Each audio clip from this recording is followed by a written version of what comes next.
Death by cheese, death by mead, paying for your rent with beer, all sorts of things make the Saxons and medieval period fascinating. Here's my 12 favourite things. And incidentally, that's not a real church, but that's a story for another time. Let's go. The Vikings invented death by cheese. Strange but true. The idea was if you committed something really serious like murder or treason, something really bad, then they'd take some cheese and sometimes some bread as well to a priest. The priest would bless the cheese and then give it to the accused. It's called a corsned, trial by corsned. The idea was that when you pop the cheese in your mouth, if you were innocent, God would let you swallow it and digest it. If you were guilty, you'd choke to death, preferably right there on the spot. Now you might think, yeah, this sounds like another one of those weird things. I mean, when did that ever happen? Well, have you heard of the Earl of Wessex? A guy called Godwin? You might have heard of his son, King Harold? Anyway, long before there was a King Harold, Wessex was accused of a very serious crime of killing the then king. And his trial was corsned. Have some cheese, have some bread, someone's had a little pray over it. Godwin ate the cheese and bread, immediately choked to death. This was proof of his guilt. In fact, he was guilty, we think, but it sent shockwaves through the aristocracy that lasted decades and decades. I wouldn't say that corsned, or trial by cheese, or death by cheese, would have stopped any big revolutions or any big kind of power shifts, but after Godwin died, King Harry's son, dad, sorry, then yeah, I think people might have thought twice. Have you heard about the exploding Saxon graves? Look, that there is a replica of a Saxon longbow. There's a much bigger one being built over there. Just over the river that way is Sutton Hoo, famous place. The first massive Saxon burial find in Europe. Proved the Saxons had art and all sorts of other things. But it nearly didn't happen. There's something they don't talk about in the film The Dig, starring Ranulph Fiennes, and that's the fact that, well, a lot of Saxon graves were blown up. You might think of archaeologists as people with very careful trowels and little light touch brushes, but the fact is, grave robbers, including some Victorians, again with the Victorians, preferred dynamite. They want to get in there, get the stuff, and get out. Now, unsurprisingly, when they blew the graves up, they'd go and have a look and go, well, there's nothing here. Well, there was until they blew it into little pieces and spread it everywhere. Interestingly, some archaeologists, when they got down to the layers that had been blown up, found soot and assumed that the sites were the sites of Saxon cremations, which they weren't. Just a bunch of nutters blowing up dead people. Don't pay your rent with money, pay it with beer. At least that's what they did in Anglo-Saxon days. You paid for your hovel with beer.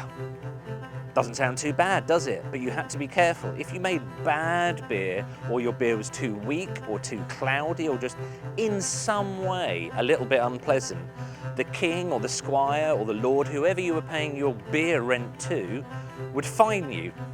And they'd fine you more beer. So let's just think about that. You're the lord or the squire or whatever. Somebody gives you the beer. You go, okay, thanks for your rent. I shall drink this now. Peasant goes toddling off, or serf to be clearer. They drink the beer, all the beer, and think, that was nice. I'll tell them it was rubbish beer so I can get some more. What do you think of that? If you're watching this and you're married, how would you like to be rewarded with bacon? There's a thing called the Dunmow filch in Anglo-Saxon times. If you could swear under oath that you and your wife had not argued in the first year after being married, they'd give you bacon. That sounds better than a toaster, doesn't it? Would you get bacon? Be honest.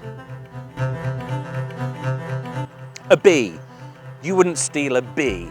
Well, you might do in medieval times if you were wrong'un.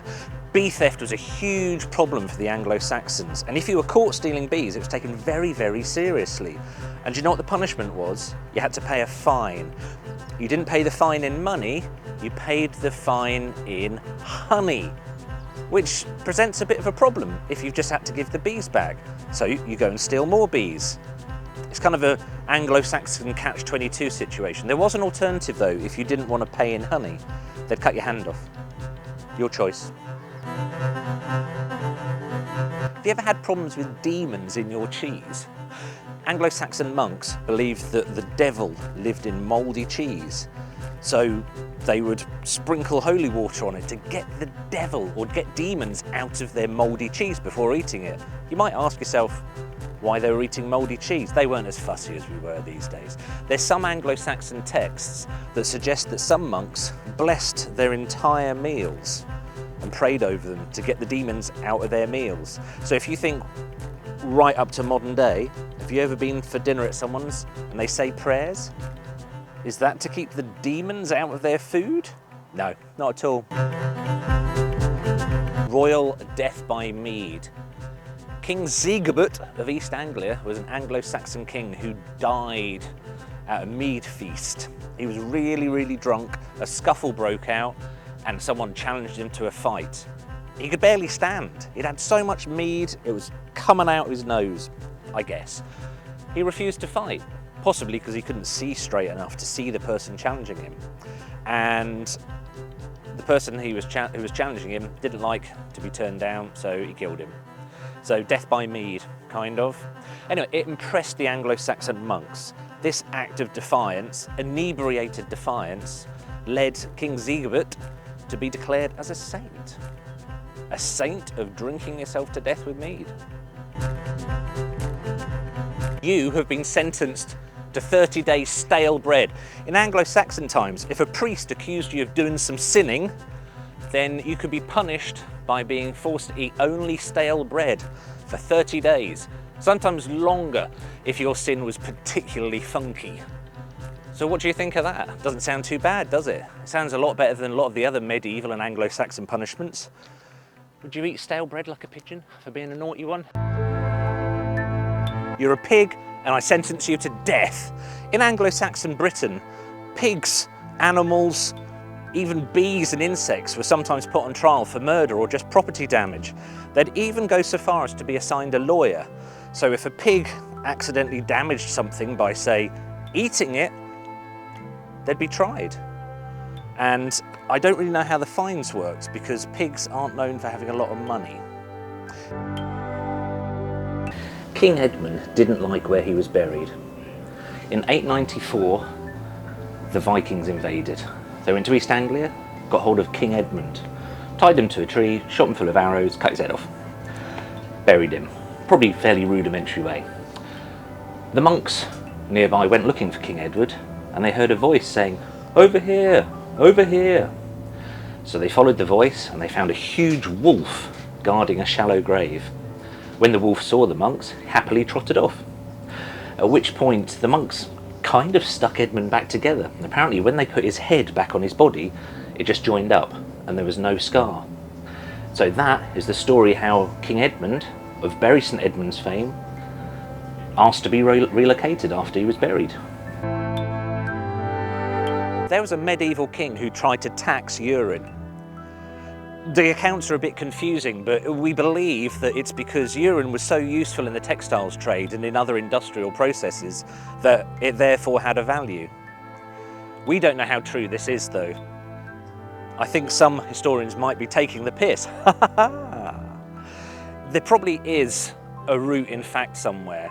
All the way back to Roman times, taxes were levied on the strangest of things. If you're in power and you need to raise an army or make money or you're just a greedy then tax the bejeebers out of your people.